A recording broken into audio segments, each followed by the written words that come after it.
Meu nome é Luiz Mota. Inicialmente, gostaria de agradecer ao Comitê do GeoLivre 2023 pela oportunidade de mostrar o trabalho desenvolvido no PrevFogo. No caso, vamos mostrar um script que está operando dentro do SysFogo e vou ter a oportunidade de mostrar as boas práticas de desenvolvimento. Contextualizando, o SysFogo ele é desenvolvido no PrevFogo, um centro especializado no combate aos incêndios florestais. O PrevFogo é vinculado à Diretoria de Proteção Ambiental, que por sua vez é vinculada ao presidente do IBAMA. E o IBAMA faz parte da estrutura do Ministério do Meio Ambiente. Nas atividades do PrevFogo, destaco o monitoramento. Falar em monitoramento é falar em geoprocessamento. Arcabouço legal. Nesse momento, estamos no processo de evolução na temática de incêndios no Brasil, onde, nesse momento, temos o projeto de lei no Senado sobre a Lei da Política Nacional do Manejo Integrado do Fogo. Nessa lei, está definido o Sistema Nacional de Informações sobre o Fogo, o SysFogo. E na mesma lei, estabelece o que esse SysFogo deve fazer. Um dos pontos é o alerta de ocorrência de incêndios florestais. É nesse tema que vai ser mostrado o script. Mas antes, mostrar uma figura que expressa, então, a Política Nacional do Manejo Integrado do Fogo. E o SysFogo vai ser o sistema que vai gerenciar a informação dessa quantidade de atividades e trabalhos relativas ao manejo integrado do fogo. Nesse momento, falaremos do monitoramento, onde se enquadra o script. Geoprocessamento para quê? Monitoramento para quê? Para gerar painéis analíticos para a tomada da alta gestão. Nessa foto é a sala de situação dentro do PrevFogo e aqui é mostrada então uma reunião com a participação da ministra do Meio Ambiente, do secretário do Meio Ambiente, do presidente do IBAMA, presidente do ICMBio, o diretor de proteção ambiental e a coordenadora geral do PrevFogo e os assessores de ministro e outros entes que fazem parte da alta gestão. Do outro lado, o PrevFogo, o SysFogo, tem que levar a informação na palma da mão do brigadista, para ele ter maior segurança e também preencher os dados de campo. Nessa figura, lógico, para poder termos essa tecnologia, estamos investindo em internet satelital para prover informação. E na figura à direita, acima, podemos também ver a relação do PrevFogo com o Estado, onde, numa ação de combate, temos aí o caminhão do Corpo de Bombeiros do Estado de Rondônia. O PrevFogo contrata mais de 2.000 brigadistas. Esses brigadistas são da comunidade, né? Eles conhecem a área que trabalham e passam por um processo de capacitação para serem selecionados, né? E um exemplo aqui é de uma brigada feminina que faz também a força de trabalho da participação da mulher nos combates de incêndio. Entrando então no script, o objetivo dele é inserir os dados de foco de calor do banco de dados de queimadas do INPE no SysFogo, de forma a agregar valor para a tomada de decisão. O banco é o PostGIS, o ambiente é o Ubuntu Server, a linguagem de programação, Python. A biblioteca utilizada são as bibliotecas padrão e a GEDAL, para fazer os tratamentos de dados geográficos. Fonte de dados. Os dados de área de foco de calor estão em formato CSV. Então, a gente trabalha com esses campos amarelos, né? São os campos que nós utilizamos no processamento. O campo verde é o campo que a gente usa para filtro. Os dados do BD Queimadas, eles geram focos de calor para toda a América do Sul. Agora, vamos trabalhar o modelo conceitual. Então a gente resolve de forma abstrata o problema, assim definindo o modelo conceitual. Nesse caso, o tema. O tema é uma camada que contém áreas de interesse. Se áreas é representada por polígonos. Tem a característica de ter um campo único. Campo esse a ser utilizado para agrupamento. Um exemplo de campo único é o código do IBGE. Você tem uma tabela do IBGE, você procura o código do IBGE e vai ver que ele não se repete ao longo da tabela. Assim, é feito o agrupamento por totais de focos de área, por área de interesse.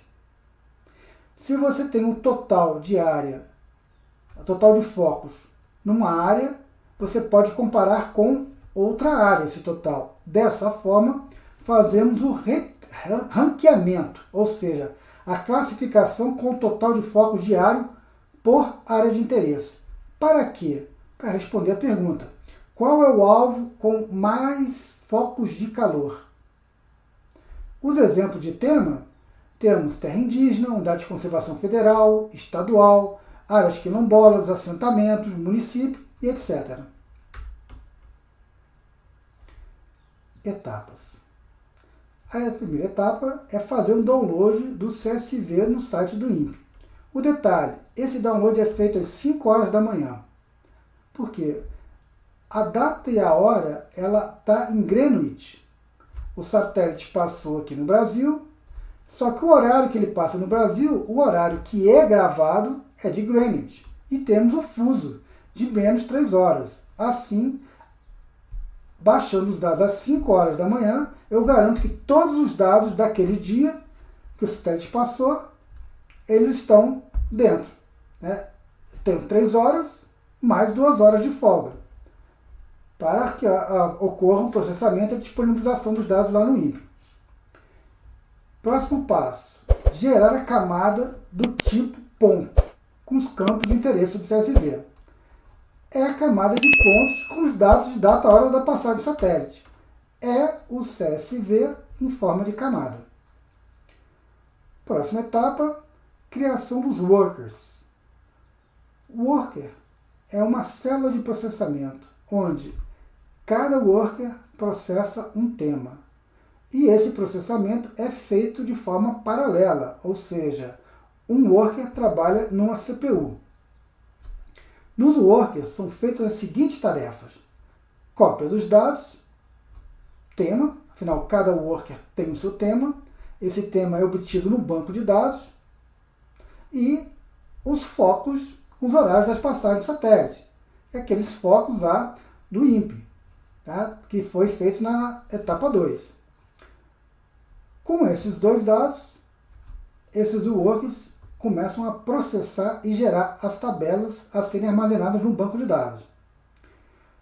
Olhe a nomenclatura, é padronizada, é o tema, underline focus, underline date time, que é o atributo do tema mais os focos do INPE na forma de ponto. É armazenado de forma incremental, inserindo novos dados. Então, nós temos o armazenamento de todos os focos na temporada de incêndios.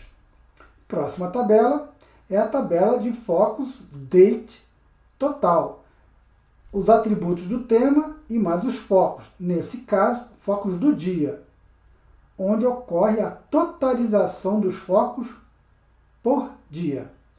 Também é incremental. Essa tabela que vai permitir a análise histórica dos focos, uma vez que ela tem a data e o município onde ocorreu esses focos. A última tabela é a tabela diária, ou seja, é aquela tabela de atributos de tema e focos de data, com a geometria de polígonos do tema, sendo a totalização dos focos no dia. Essa tabela é uma tabela truncada no banco, ou seja, toda vez que roda, é limpa essa tabela remove os registros e coloca apenas os registros daquele dia. Nessa figura, nós vamos ver então as engrenagens. Então vamos prestar atenção na engrenagem de camadas de focos de dados diários. Na engrenagem é feito o download CSV lá do INPE, transforma o CSV numa camada de focos.